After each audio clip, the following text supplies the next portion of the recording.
ഒരുപാട് പ്രതിസന്ധിയിലാണ് നിലവിൽ രാജ്യത്ത് കോൺഗ്രസ് ഉള്ളത്. ഒരുപാട് പ്രതിസന്ധികളിൽ ആ പ്രതിസന്ധികളെ തരണം ചെയ്ത് കോൺഗ്രസ് മുന്നോട്ട് വരണമെന്നുണ്ടെങ്കിൽ വജ്രായുധങ്ങൾ പ്രയോഗിക്കേണ്ടിയിരിക്കുന്നു.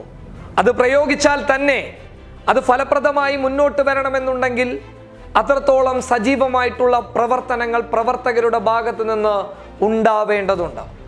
സത്യം പറഞ്ഞു കഴിഞ്ഞാൽ പ്രാദേശിക തലത്തിൽ കോൺഗ്രസ് തകർന്നടിഞ്ഞിരിക്കുന്ന ഒരു കാഴ്ചയാണ് ദേശീയ തലത്തിൽ നോക്കിക്കഴിഞ്ഞാൽ കാണാൻ വേണ്ടി സാധിക്കുന്നത്.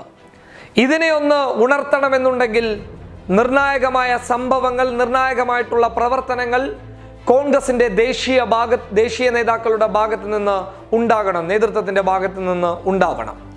അങ്ങനെ ആ സമയത്ത് പുറത്തു വന്ന ഒരു വാർത്ത, തിരഞ്ഞെടുപ്പ് പരാജയത്തിന് ശേഷം പുറത്തു വന്ന ഒരു വാർത്തയാണ് രാഹുൽ ഗാന്ധി ഭാരതയാത്ര നടത്തുന്നു എന്നുള്ളത്.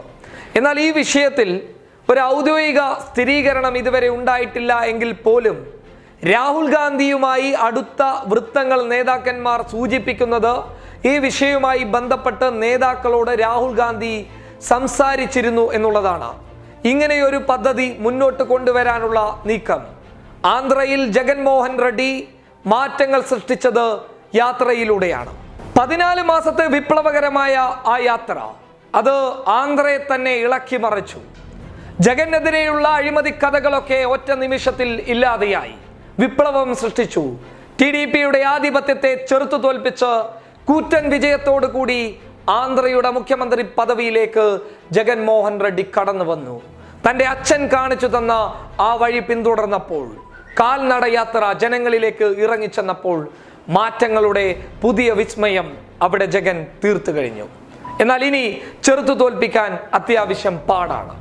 അത്തരത്തിലുള്ള ഒരു നിർണായക നീക്കം തന്നെയാണ് രാഹുൽ ഗാന്ധി നടത്തുന്നത് എന്നുള്ള ഒരു വലിയ ചർച്ചയാണ് കോൺഗ്രസിന്റെ ചില നേതാക്കന്മാരിൽ നിന്നും വന്ന റിപ്പോർട്ടുകളെ അടിസ്ഥാനപ്പെടുത്തി ദേശീയ മാധ്യമങ്ങളിൽ നടന്നുകൊണ്ടിരിക്കുന്നത്. എന്തായാലും രാഹുൽ ഗാന്ധിയിൽ നിന്നുമല്ലാത്ത, അതായത് ഔദ്യോഗികമായിട്ടുള്ള സ്ഥിരീകരണം ലഭിച്ചിട്ടില്ലെങ്കിൽ പോലും കോൺഗ്രസിന്റെ ദേശീയ നേതൃത്വത്തിൽ നിന്നും ലഭിച്ച വിവരങ്ങളെ അടിസ്ഥാനപ്പെടുത്തി കഴിഞ്ഞാൽ 180 ദിവസത്തെ ഭാരതയാത്രയായിരിക്കും രാഹുൽ ഗാന്ധി പദ്ധതിയിടുക. ഈ ഭാരതയാത്രയിൽ 2 പ്രധാനപ്പെട്ട കാര്യങ്ങളാണ് രാഹുൽ ഗാന്ധി മുന്നോട്ട് വെക്കുന്നത്. ഒന്ന്, കോൺഗ്രസിനെ, പാർട്ടിയെ സജീവമാക്കുക എന്നുള്ളതാണ്. നിലവിൽ ഉത്തരേന്ത്യ അടങ്ങുന്ന, അല്ലെങ്കിൽ ഹിന്ദി ഹൃദയഭൂമി അടങ്ങുന്ന ഉത്തരേന്ത്യയിലെ പലയിടങ്ങളിലും പാർട്ടിയുടെ പ്രാദേശിക പ്രവർത്തനങ്ങളൊക്കെ നിർജീവമായിട്ടുള്ള ഒരവസ്ഥയിലാണ്. ഈ നിർജീവ അവസ്ഥയെ ഒന്ന് സജീവമാക്കിയെടുക്കാൻ ഇത്തരം യാത്രകളിലൂടെ സാധിക്കും. അത്തരം യാത്രകൾ ഇന്ത്യയിലുടനീളം പല രാഷ്ട്രീയ പാർട്ടികളും രാഷ്ട്രീയ നേതാക്കന്മാരും നടത്തിയതിൻ്റെ ഒരു റിസൾട്ടിനെ അടിസ്ഥാനപ്പെടുത്തി തന്നെ ഒന്ന് മുന്നോട്ട് വെച്ചു കഴിഞ്ഞാൽ സജീവമാക്കിയെടുക്കാൻ സാധിക്കുമെന്നുള്ള ഒരു ലക്ഷ്യവും ഈ യാത്രയിലുണ്ട്.